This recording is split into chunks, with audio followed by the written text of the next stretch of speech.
Yo, what's up, y'all? How y'all doing, man? Yo, this dude better done.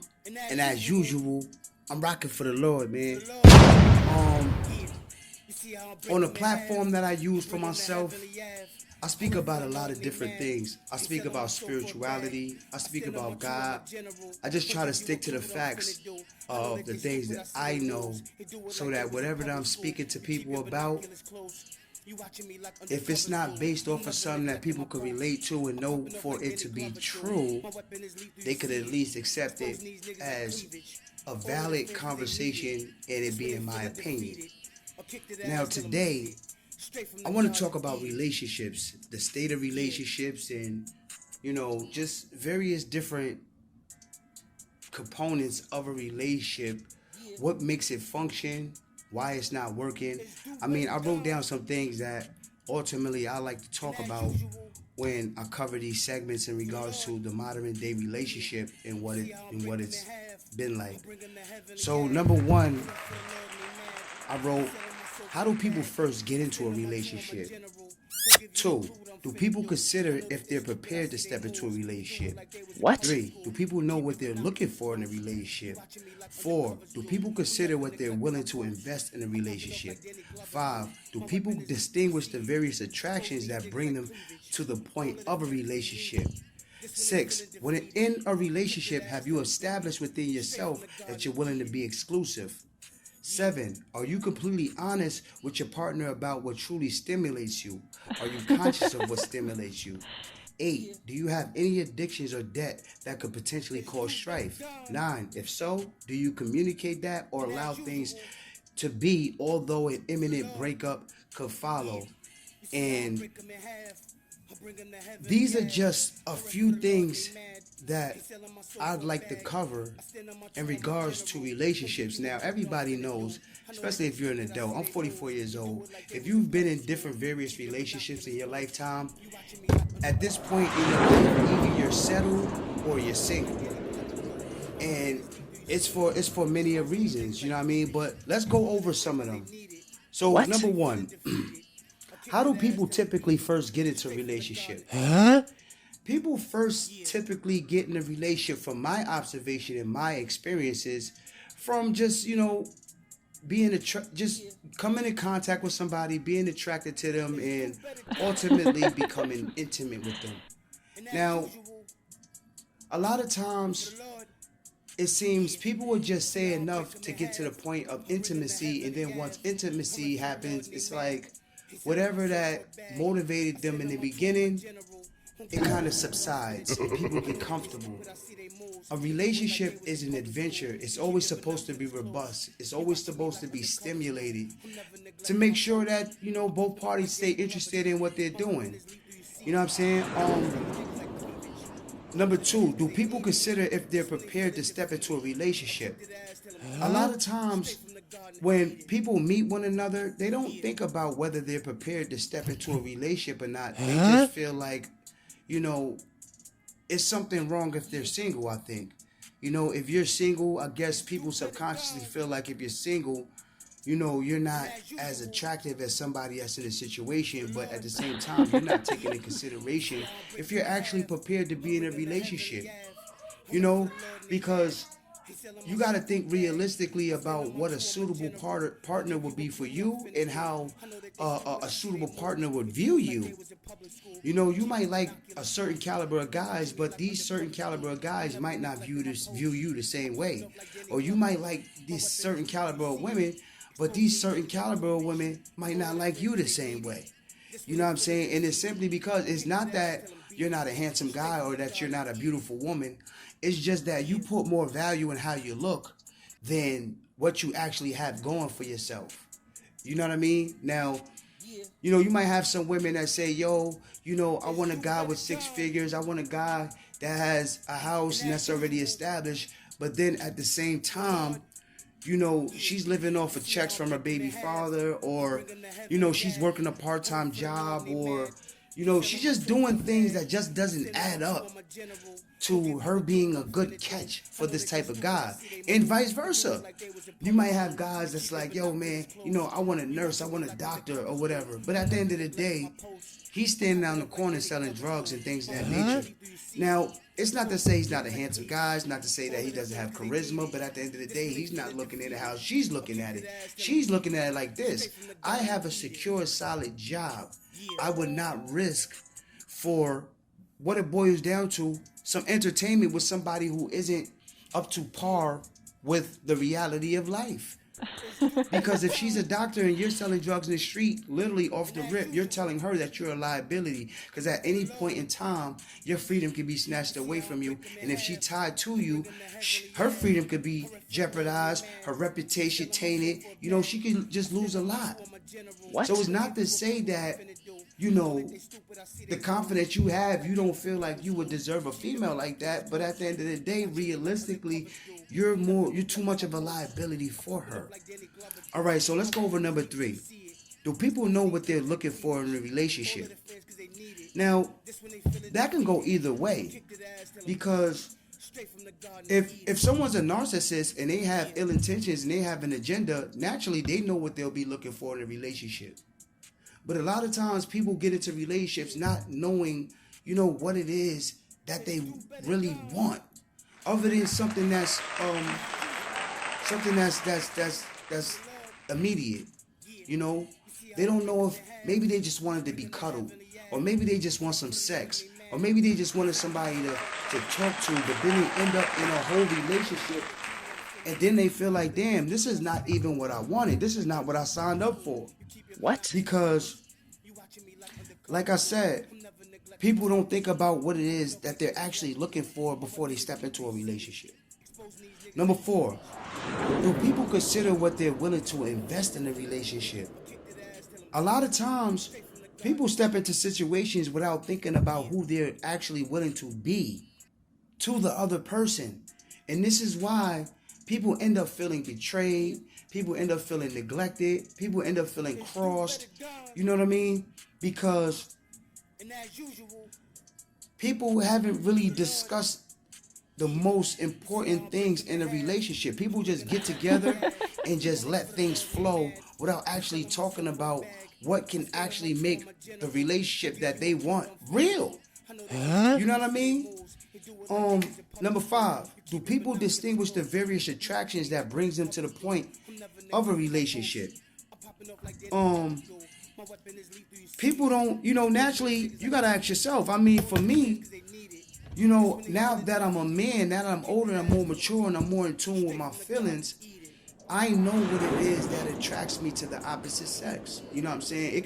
It's gonna be a corroborative of things. You know what I mean? She might not look the best in the face, but there's other different features about her that will make up for that. She got beautiful lips. I like the way her eyelids maybe flutter, or the way her ears fit her head with her complexion and the way her body is. Wow, she just look good. That's how God made us, though.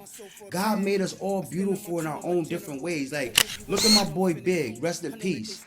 Big wasn't a handsome guy, but at the same time, his charisma was so broad that you just didn't look at him as being, just not an attractive guy. You didn't look at him like that. He was just an official dude. Oh, that's Big. Yo, that's what's up. You know what I'm saying? And, like that. Number 6. When in a relationship, have you established within yourself that you're willing to be exclusive? A lot of people, they'll jump into these different situations giving the other person the impression that they're exclusive and it's just about them. Not really establishing it within themselves that they're not still having that wandering eye and entertaining other people and taking numbers, and they didn't establish that within themselves. Why? Because they didn't even establish a direction for themselves. All right, me and you together, what are we gonna do? All right, we have sex, we go out and eat, we have more sex, we go shopping, we go bowling, we go this. All right, we do all these entertaining things, but substantially, as a foundation, what are we trying to create? What are we striving for? What are we doing here? Because if we haven't had this discussion, then literally we're just waiting to fall apart. Something is going to happen that's going to pull a string on this cheap ass sweater that we've been wearing that we call a relationship. Something is going to pull it apart. You know what I'm saying? Let me see. Number 7, are you completely honest with your partner about what truly stimulates you? You know, are you conscious of what stimulates you? You know, the only way that we can get the maximum pleasure and the excitement out of a relationship that we're in regards to intimacy is if we communicate with our partner. You know, we can't think like, all right, well, I don't want to say this because I don't want to make her uncomfortable. I don't want to say this. I don't want to make him uncomfortable. Listen, if this is your partner, that means that you're supposed to trust one another. You're supposed to be able to trust one another with how you feel. Now, if you're not talking to your husband or if you're not talking to your wife about what actually makes you happy when you're being intimate, what you actually like, then basically you can live a whole lifetime just being miserable. You gotta trust that, you know, whatever you like, it might not be something traditionally familiar with your other half, but at the same time, it might not be something that they don't like either. Y'all both might just be creating that roadblock for each other because both of y'all think that, you know, you might put your nose up to the idea. But if y'all love one another, you never know. Being as though you love one another and you care for one another, when you express yourself about how you want to be pleased and how you like to be stimulated, it makes it that much more pleasurable. It makes it that much more of an adventure. When you're in a relationship with somebody, you talk to this person about everything that goes on with your life. This person is an extension of you. If you're sleeping next to this person, that means you trust this person with your life. So why are you not having the right type of conversations with this person that can keep your relationship flourishing unless that's not your goal? And then ultimately it's just gonna fall apart because it sounds like it is just to be a relationship of narcissist and an empath. Alright, now number 8. Do you have any addictions or debt that could potentially cause strife? Now, when you're in a relationship with somebody, one of the key factors of whether y'all gonna be able to grow realistically or whether you'll be stagnant is if you know each other's spending habits. If one of y'all has bad credit because you have this addiction with spending and the other one of y'all has ground and you're good with money, it could be a problem. Why? Because the person that's bad with money will feel secure with the person that's good with money because they know they'll always have money, but at the same time will be comfortable continuing to blow money. Now, in the beginning stages, you got to give somebody the option and the choice in the understanding of your situation to determine if they actually want to deal with that. And if you actually want to deal with it, just because somebody got bad credit or something like that, that don't mean they're a bad person. That don't mean that they're disqualified as a partner. I think that honesty overall in any relationship should be able to help you weather many of storms, because it takes a lot in a person to be honest about things that's uncomfortable to them. But if you love somebody enough, you're going to talk to them about the things that make you uncomfortable. Therefore, you can become more comfortable in your relationship. You got a husband, you got a wife. There should be nobody outside of your union that you confide in, because that's why you're together. To do it together. When you're married, when you're in a relationship, there shouldn't be any Facebook, Instagram, Snapchat. There should be none of that. Why? Because those are platforms for people who don't have a partner that's looking for something. That means that if you got all these platforms, that's saying to your partner that they're not interesting enough. They're not interesting enough to capture your attention in place of all the time you spend on these platforms. That is an insult. That's an insult. Because literally everything on these platforms is just all lies and entertainment. Too much of it, your brain becomes oversaturated. And you don't even realize. And then your relationship is destroyed because you absorb all these lies. And then you say, wow, why isn't my life like that? They look happy. They got the matching Santa, Miss Santa pajamas on, and they got the nice house. Look at the backdrop setting. Why me and you don't got that? You know what? You inferior as a man. Or you know what? You're inferior as a woman. I need a different girl. I need a different wife because, you know, this chick over here on TikTok, she cook meals for her man every day. All right, but that's not your girl, dude. You don't look at that and then all of a sudden start imposing that onto your wife or onto your girl. If that's not who she is and that's what you settle for, then don't project it onto your situation. All right. Yeah, so like I said, man, this is Do Better Don. And I want to continue on more in regards to talking about relationships.